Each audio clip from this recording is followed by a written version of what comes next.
Good morning, students. So today we will discuss about our next chapter, that is money and credit.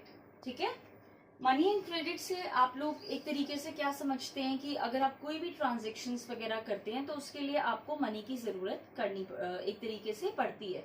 For example अगर आप कोई भी books वगैरह खरीदने जाएंगे एक तरीके से, तो अगर आप बुक्स वगैरह खरीदने जाते हैं तो अगर एक बुक आपकी 500 रुपीज की आती है तो आप 500 रुपीज जो आप दे करके आएंगे, दैट इज मनी. ठीक है, तो इसी तरीके से फॉर एग्जाम्पल अगर आपने कोई भी स्कूटी खरीदी है या कोई भी बाइक खरीदी है फॉर एग्जाम्पल 50,000 की, तो यानी कि बाइक के बदले में आप जो 50,000 रुपीज दे करके आ रहे हैं, दैट इज योर मनी. ठीक है, तो कोई भी ट्रांजेक्शन, हर एक ट्रांजेक्शन जो भी आपकी गुड्स एंड सर्विसेज के एक्सचेंज में होती है वो इन्वॉल्व करती है आपकी मनी को. जैसे कि हमने यहाँ पर एग्जाम्पल लिया, अगर आपने कोई भी बुक खरीदी है 500 रुपीज की, तो 500 इज योर मनी. यानी कि यहाँ पे आपने गुड्स के बदले में मनी को एक्सचेंज किया. ठीक है, यहाँ पे भी फॉर एग्जाम्पल अगर आपने मशीनरी बेची है 10,000 रुपए की, तो अगर आपने मशीनरी के बदले में 10,000 रुपीज अगर एक्सचेंज किए, तो यानी कि मशीनरी के बदले में 10,000 रुपीज एक्सचेंज हुए. नेक्स्ट है फॉर एग्जाम्पल अगर आप अपने घर के आसपास की भी किसी भी शॉप पे अगर बिस्किट्स या कुछ और स्नैक्स वगैरह लेने जाते हैं, तो बिस्किट्स के बदले में आप उनको जो मनी देते हैं, तो यानी कि biscuit is your good and money that you have given to them, that is ₹10 is your money. यानी कि बिस्किट्स के बदले में अगेन आपने किसको रिप्लेस किया, एक्सचेंज किया, सॉरी, मनी को. सेम इसी तरीके से अगर आप कहीं किसी डॉक्टर के पास जाते हैं या लॉयर के पास जाते हैं, और अगर आप डॉक्टर को फॉर एग्जांपल कभी भी विजिट करना होता है, तो स्टार्टिंग में वो रिसेप्शन पे ही आपको एक फीस पे करनी पड़ती है, डॉक्टर की कंसल्टेशन फीस. तो वो आपकी 100 रुपीज अगर आपने पे करी, तो यानी कि सर्विस के बदले में आपने क्या एक्सचेंज किया, मनी. तो इन तीनों एग्जाम्पल्स में मैंने गुड्स का लिया एक्सचेंज, किसके साथ, मनी के साथ. For example book is a good, 500 is the money. Machinery is the good, 10,000 is your money. Biscuit is your good, 10 rupees is your money. But in this case अगर आप doctor के पास जाते हो, तो आपको कोई जो डॉक्टर है वो आपको कोई गुड्स नहीं देता, वो आपको एक सर्विस प्रोवाइड करता है. वो आपको बस एक तरीका बताता है या जो भी प्रिस्क्रिप्शन होता है वो लिख करके दे देता है. यानी कि सर्विस के बदले में आपने जो 100 रुपीज एक्सचेंज किए हैं, यानी कि सर्विस के बदले में आपने मनी एक्सचेंज करी है. तो इन तीनों केसेस में आपने गुड्स को एक तरीके से एक्सचेंज किया, किसके लिए, मनी के लिए. लेकिन इस वाले केसेस में आपने सर्विसेज को एक्सचेंज किया, किसके लिए, मनी के लिए. ठीक है, यानी कि यहाँ पे सर्विस ली है और बाकी सब में आपने गुड्स को परचेज या सेल किया है. जब आप परचेज करते हो या सेल करते हो, उसको हम लोग क्या बोलते हैं, ट्रांजेक्शन्स बोलते हैं. ठीक है, नेक्स्ट आ जाता है आपके पास कि मनी जो होती है उसको लीगली एक्सेप्टेड किया जाता है बाय ऑल द पर्सन्स. यानी कि अगर आप कहीं पे भी किसी भी शॉप पे अगर आप जाएंगे और अगर आपने कोई भी गुड्स या सर्विसेज अगर खरीदी हैं या बेची हैं और उसके बदले में अगर आप मनी दे रहे हो या ले रहे हो, तो ऐसे केस में कोई भी आपको मना नहीं करेगा कि हम इस मनी को एक्सेप्ट नहीं करते, क्योंकि मनी को एक लीगली बाउंड या लीगल अथॉरिटी दी गई है as a medium of exchange. Next आ जाता है, लेकिन पहले के टाइम पे अगर हम लोग ध्यान से देखें तो उस वक्त पे तो मनी हुआ ही नहीं करती थी. बहुत साल पहले जब मनी का इंट्रोडक्शन ही नहीं हुआ था, तो क्या तब एक्सचेंज नहीं होते थे, क्या तब गुड्स एंड सर्विसेज को एक्सचेंज नहीं किया जाता था? नो, सर्विसेज गुड्स तब भी एक्सचेंज होते थे. बस फर्क ये है कि उस समय मनी नहीं थी, तो गुड्स को एक्सचेंज मनी के साथ ना करके या सर्विसेज को एक्सचेंज मनी के साथ ना करते हुए हम लोग क्या किया करते थे, गुड्स को ही एक्सचेंज कर लिया करते थे. किसके साथ, गुड्स को, या सर्विसेज को गुड्स के साथ एक्सचेंज कर लिया करते थे. तो यानी कि अर्लियर जब मनी को तब नहीं थी, तो बहुत सारे जो अलग अलग ऑब्जेक्ट्स हैं उसको ट्रीट किया गया था एज मनी. यानी कि जब आपकी मनी नहीं थी उस समय पे भी जब हम लोग किन चीजों को एक तरीके से मनी के रूप में कंसिडर करते थे, तो वो क्या थे, जैसे कि कैटल्स हो गया या गोल्ड्स एंड सिल्वर के जो कॉइन्स थे वो दे दिया करते थे. जैसे राजा महाराजा होते थे तो वो जब भी किसी से खुश होते थे या जब भी कोई एक्सचेंज होता था तो गोल्ड के कॉइन्स दे दिया करते थे या सिल्वर के कॉइन्स दे दिया करते थे या मेटेलिक एक तरीके से कॉइन्स को दे दिया करते थे. लेकिन आज के समय की बात करूं तो ये सब चीजें अब आजकल के टाइम पे एग्जिस्ट नहीं करती. आजकल के टाइम पे जब भी आप गुड्स को खरीदने जाते हो या सर्विसेज को बाय करने जाते हो या रेंडर करवाने के लिए जाते हो, तो ऐसे केस में आपको अगर आप गोल्ड के कॉइन्स दोगे या सिल्वर के कॉइन्स दोगे तो वो नहीं चलेंगे, क्योंकि आजकल के टाइम पे gold and silver and metallic coins आजकल के टाइम पे नहीं चलते हैं, ठीक है। तो पहले जब मनी का इंट्रोडक्शन हुआ ही नहीं था, बट स्टिल गुड्स के बदले में गुड्स खरीदे जाते थे, बेचे जाते थे, तो ऐसे सिस्टम को हम लोग बोलते हैं बार्टर सिस्टम ऑफ एक्सचेंज। यानी कि जब मनी इंट्रोड्यूस नहीं हुआ करती थी तब कौन सा एक्सचेंज प्रिवेल किया करता था? बार्टर सिस्टम ऑफ एक्सचेंज, ठीक है। बार्टर सिस्टम ऑफ एक्सचेंज को हम लोग बोलते हैं CC exchange. CC means commodity for commodity exchange. CC exchange को बोलते हैं commodity for commodity exchange. Okay, so barter system of exchange में जैसे कि मैंने आपको बताया, यहाँ पे हम लोग गुड्स को एक्सचेंज करते हैं फॉर गुड्स।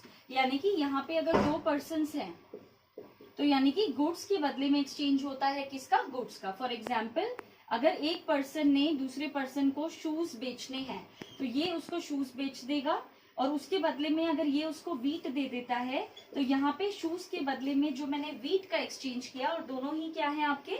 एक तरीके से गुड्स हैं। तो यानी कि जब शूज के बदले में मैंने वीट को एक्सचेंज किया और गुड्स के बदले में हमने एक्सचेंज किया गुड्स को, तो that is known as barter system of exchange. Barter system of exchange में जैसे कि मैंने बोला कि goods are exchange for the goods, इसी तरीके से गुड्स को हम लोग कॉमोडिटी भी तो बोल सकते हैं ना।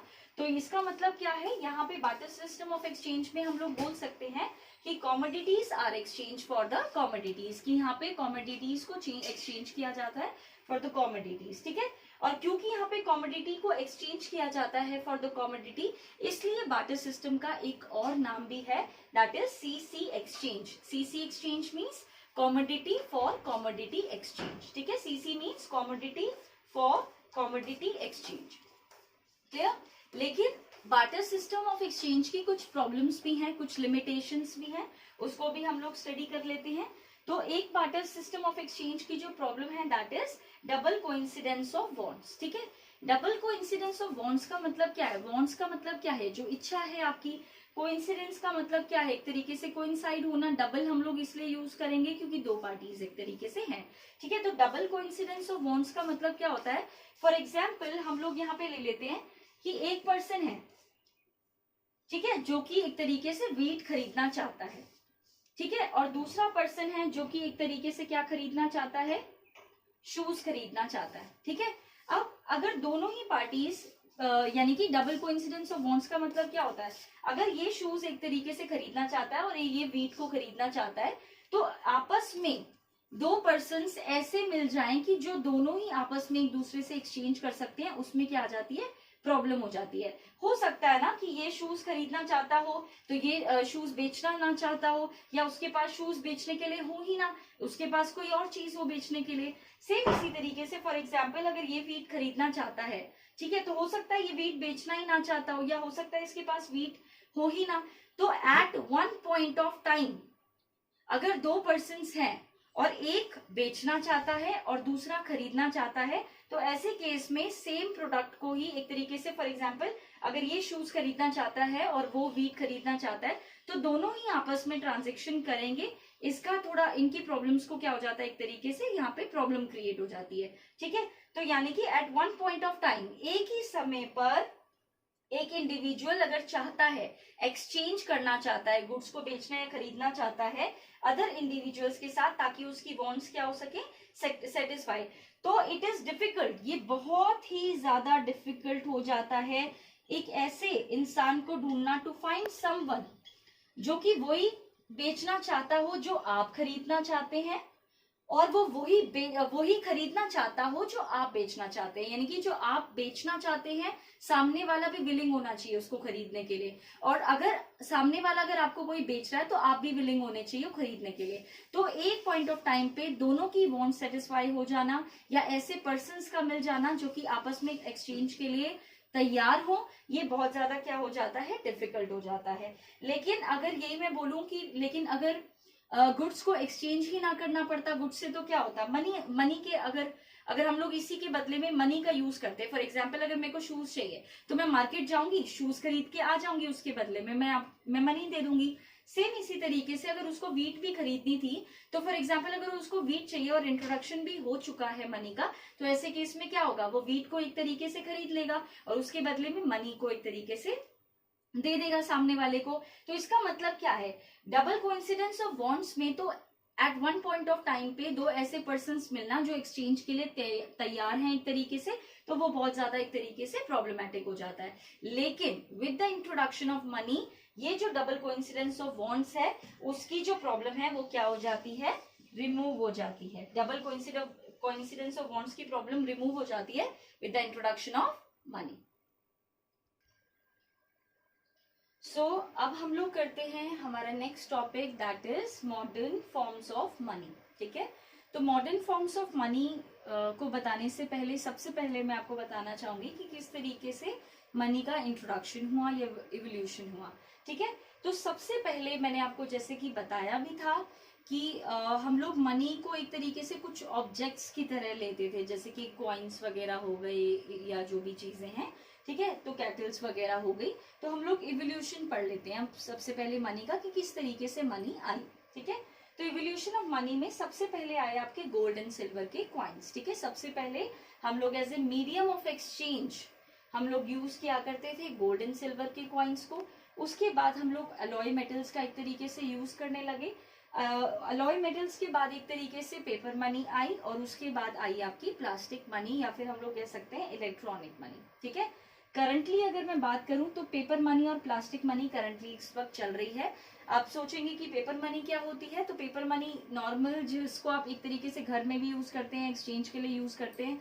जैसे कि आपका 10 रुपए का नोट है या 2000 का नोट है, 500 रुपीज का नोट है, 50 रुपीज का नोट है। तो ये जो मैं आपको नोट की बात कर रही हूँ, 10 रुपीज, 50 रुपीज, 500, 2000 का जो नोट है, वो जो नोट होता है उसको हम लोग बोलते हैं, क्योंकि वो एक पेपर से बना होता है ना, वो जो नोट होता है, तो इसलिए उसको क्या बोला जाता है, पेपर मनी। ठीक है, नेक्स्ट आ जाता है प्लास्टिक मनी। ठीक है, प्लास्टिक मनी का मतलब क्या होता है, जब आप एक तरीके से प्लास्टिक के उसमें जब आपको पता होता है कि प्लास्टिक के कार्ड्स वगैरह होते हैं जिसके थ्रू आप ट्रांजेक्शन्स को कर सकते हैं, कार्ड्स को स्वाइप करा करके एक तरीके से पेमेंट कर सकते हैं। जैसे कि आपका एटीएम के जो कार्ड्स होते हैं, आपका डेबिट कार्ड हो गया, क्रेडिट कार्ड हो गया, तो कभी भी आप शॉपिंग करने जाते हैं या कुछ भी जरूरी सामान अगर आप मार्केट से परचेज करने जाते हैं, and if you don't carry cash in your pocket, तो ऐसे केस में क्या होता है, आप लोग कार्ड स्वाइप करा देते हैं ना। तो वो जो कार्ड होता है that is a plastic card, तो उसको हम लोग क्या बोलते हैं, प्लास्टिक मनी में वो कंसिस्ट होता है।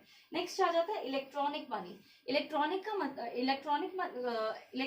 मनी का मतलब क्या होता है, जब आप कोई भी गुड्स एंड सर्विसेज को एक्सचेंज करते हैं या फिर एक तरीके से मनी का अगर आप ट्रांसफर करते हैं, तो वो आपका इलेक्ट्रॉनिक मनी में आ जाता है। ठीक है, आप घर बैठे बैठे आप अपने ब्रदर्स को, सिस्टर्स को या किसी और को अगर पेमेंट करना चाहते हैं, तो आप घर बैठे बैठे ऑनलाइन बैंकिंग के सिस्टम से आप लोग पैसे को ट्रांसफर कर सकते हैं, मनी को ट्रांसफर कर सकते हैं। जैसे कि ऑनलाइन बैंकिंग सिस्टम हो गया, IMPS वगैरह आप कर सकते हैं। प्लस में जैसे कि आपने देखा होगा, पेटीएम से भी मनी ट्रांसफर कर सकते हैं, या अलग अलग ऐप है, फोन पे है, गूगल पे है, भारत पे है, तो बहुत सारी एप्स हैं जिसके थ्रू आप इलेक्ट्रॉनिक मनी के माध्यम से मनी को ट्रांसफर कर सकते हैं। नेक्स्ट आ जाता है, जैसे कि मैंने आपको बताया मॉडर्न फॉर्म्स ऑफ मनी में, तो मनी को यूज किया जाता है as a medium of exchange. इसका मतलब क्या है कि मनी को एक अथॉरिटी मिली गई है बाय द गवर्नमेंट, कि मनी को हम लोग यूज कर सकते हैं as a medium of exchange. अगर कोई भी सामान लेने जा रहा है और अगर वो नोट पकड़ाता है 100 का, 2000 का, या जो भी नोट पकड़ाता है, तो कोई भी उसको मना नहीं कर सकता कि हम लोग ये नोट नहीं ले सकते। ठीक है, क्यों? क्योंकि everybody is legally bounded to accept the money as a medium of exchange. हर कोई लीगली बाउंडेड है बाय द गवर्नमेंट कि उसको अगर वो एक्सचेंज कर रहा है गुड्स एंड सर्विसेज को, तो वो मनी को एक्सेप्ट उसको करना पड़ेगा, यूज करना पड़ेगा as a medium of exchange. Next आ जाता है कि यहाँ पे जो मैं नोट्स की बात कर रही हूँ या मैं कॉइन्स की अगर मैं बात कर रही हूँ, 1 रुपए का सिक्का हो गया या 2 रुपए का कॉइन हो गया या इस तरीके से, तो उसको इशू कौन करता है? तो आपका जो नोट होता है उसको इशू किया जाता है बाय द RBI। RBI की फुल फॉर्म क्या है? It is the reserve bank of India. RBI की फुल फॉर्म क्या है? It is the reserve bank of इंडिया। ये हमारे इंडिया का सेंट्रल बैंक है and it is one of the apex institution of our country, जो कि सारे के सारे इंडिया की बैंकिंग सिस्टम को जो रेगुलेट करता है उस इंस्टीट्यूशन को, उस अपेक्स इंस्टीट्यूशन को हम लोग बोलते हैं RBI, that is reserve bank of India, जो पूरी ऑनलाइन बैंकिंग सिस्टम को कंट्रोल करता है, रेगुलेट करता है। ठीक है, तो नोट कौन इशू करता है? सेंट्रल बैंक जो है हमारा इंडिया का, that is RBI, Reserve bank of India, issue करता है किसके बिहाफ पे? On the behalf of central government. Next आ जाता है कि ये जो कॉइन्स वगैरह होते हैं उनको कौन इशू करता है? तो उनको ministry of finance, government of India issue कर सकती है। लेकिन जो आपका ये जो है मोस्टली वो मॉडर्न फॉर्म्स में आ जाता है कि आपका जो कॉइन्स होता है उसको इशू किया जाता है किसके द्वारा? Ministry of finance. I am repeating, अगर नोट है तो वो आरबीआई ही इशू करेगा on the behalf of central government. अगर कॉइन्स हैं तो उनको इशू किया जाएगा by the ministry of finance, government of India.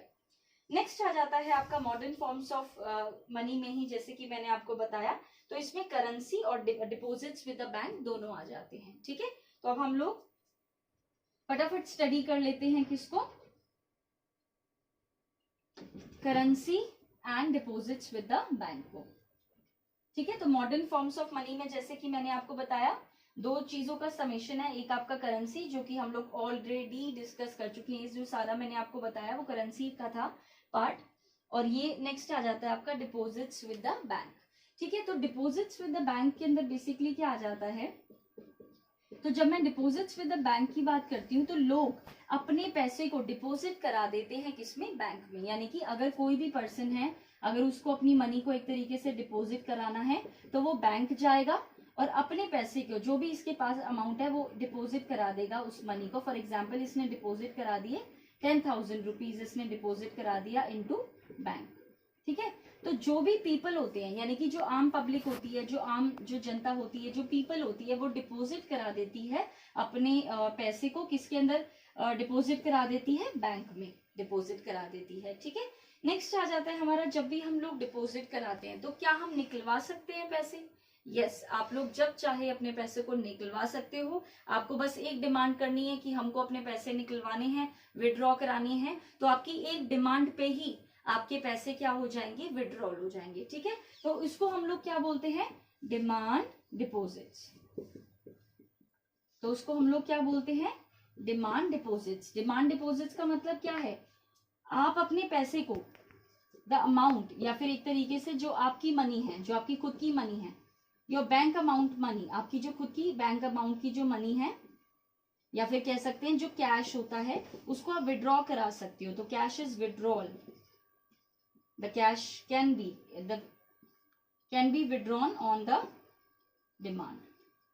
जब आप चाहते हैं तो आपकी एक डिमांड पे आपका पैसा बैंक वापस दे सकती है। The cash is withdrawal just on the one demand, that is known as demand deposits. इसलिए इसको हम लोग डिमांड डिपॉजिट्स भी कहते हैं।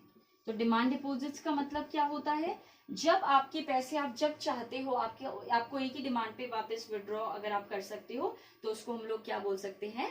डिमांड डिपॉजिट्स बोल सकते हैं। ठीक है, जैसे कि फॉर एग्जांपल कभी भी अगर आपको नेसेसिटी होती है पैसे की, तो आप क्या करते हो? जो भी आपका नियरेस्ट एटीएम होता है, आप वहां पे विजिट कर देते हो, आप अपना वहां पे एटीएम कार्ड डालते हो, अपना अकाउंट नंबर डालते हो, अपना पिन डालते हो। तो ऐसे केस में जितने भी अमाउंट आप वहां पर एक तरीके से डालते हो तो वो चीज आपकी विड्रॉ हो जाती है जस्ट। या फिर अगर लार्ज अमाउंट है, ज्यादा बड़ी अमाउंट है कैश की, तो आप बैंक में भी जा करके अपने पैसों को विड्रॉ करा सकते हो। आपकी ही डिमांड पे वो जो बैंक वाले हैं वो आपके पैसे को वापस भी कर सकते हैं।